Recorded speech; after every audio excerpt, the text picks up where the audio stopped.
ini saya akan membahas soal dan pembahasan kompetensi pedagogik. Nah, ada 20 soal yang akan kita bahas. Nah, soal pertama, suatu kompetensi dasar pada pembelajaran matematika kelas 11 adalah menganalisis sifat-sifat determinan dan inverse matriks berordo 2x2 dan 3x3. Rumusan indikator yang sesuai dengan kompetensi dasar tersebut kecuali. Nah, yang pertama A. Menentukan adjoint matrix berordo 3x3. B. Mengidentifikasi matriks singular. C. Menentukan kofaktor matriks berordo 2x2. Yang D. Menentukan minor matriks berordo 3x3. Yang E. Memahami hubungan matriks identitas dengan inverse matriks. Nah, di sini kunci jawabannya adalah C. Karena salah satu ketentuan merumuskan indikator adalah minimal terdiri dari dua aspek, yaitu tingkat kompetensi dan materi pelajaran. Nah, semua pilihan jawaban sudah memenuhi unsur kompetensi dan materi pelajaran. Nah, jawaban C adalah jawaban yang kurang sesuai dengan KD tersebut. Karena kofaktor itu materi yang dibicarakan dalam materi menentukan inverse matriks berordo 3x3, bukan matriks berordo 2x2. Nah, soal nomor 2 yaitu satu indikator dari kompetensi dasar pada pembelajaran geometri adalah menjelaskan panjang sisi suatu segitiga berdasarkan kesebangunan dua segitiga. Materi yang paling sesuai untuk mencapai indikator tersebut adalah A. Syarat kesebangunan dua segitiga. B. Pengertian kesebangunan dua segitiga. C. Ciri-ciri kesebangunan dua segitiga. D. Perbandingan sudut-sudut dua segitiga sebangun. E. Sifat-sifat kesebangunan dua segitiga.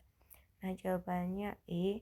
Nah, untuk bisa menjelaskan panjang sisi suatu segitiga berdasar kesebangunan dua segitiga, maka peserta didik tidak cukup hanya mempelajari pengertian, syarat dan ciri-ciri kesebangunan dua segitiga. Akan tetapi peserta didik harus mempelajari sifat-sifat kesebangunan dua segitiga. Berarti jawabannya E. Nah, soal yang ketiga, suatu indikator dari materi sistem koordinat ialah menentukan kedudukan garis yang sejajar dengan sumbu X. Media yang paling sesuai untuk digunakan dalam pembelajaran agar indikator tersebut tercapai ialah slide PowerPoint dengan gambar bidang koordinat dan sebuah garis yang melalui titik 2,0. B. Video pembelajaran yang menampilkan garis sejajar sumbu Y. C. Papan dengan koordinat dengan paku sebagai titik-titiknya, serta sebuah benang dengan posisi tegak lurus terhadap sumbu Y. D. Lembar kerja terstruktur tentang tempat kedudukan titik pada bidang koordinat. E. Kertas manila yang terdapat gambar bidang koordinat serta sebuah garis yang melalui titik 0,5 dan 3,0. Nah, pembahasannya jawabannya adalah D, di mana sesuai dengan prinsip pembelajaran matematika berdasarkan kurikulum 2013 bahwa pembelajaran itu harus bisa membawa peserta didik dari diberitahu ke mencari tahu tentang sesuatu. Jawaban D adalah jawaban yang paling tepat, karena dengan media tersebut peserta didik diharapkan bisa mencari tentang kedudukan garis yang sejajar dengan sumbu X. Nah, soal nomor 4, diketahui suatu indikator menghitung panjang garis persekutuan luar dua lingkaran. Nah, soal berikut yang paling tepat untuk mengukur capaian indikator tersebut adalah yang A. Panjang garis singgung persekutuan luar dua buah segitiga adalah 12. dan jarak dua titik pusat lingkaran tersebut adalah 13. Jika panjang salah satu jari-jari lingkaran adalah 8 cm, luas lingkaran yang lain adalah menentukan luas. Kalau B, diketahui dua buah lingkaran dengan pusat di A dan B, masing-masing berjari-jari 34 cm dan 10 cm. Garis CD merupakan garis singgung persekutuan luar. Bila CD sama dengan 32 cm, panjang AB adalah,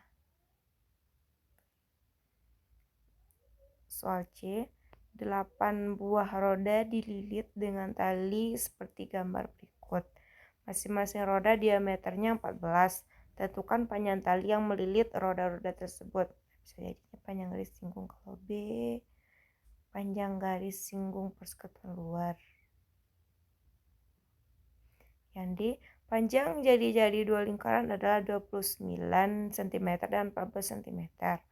Panjang garis singgung persekutuan luarnya 36 cm.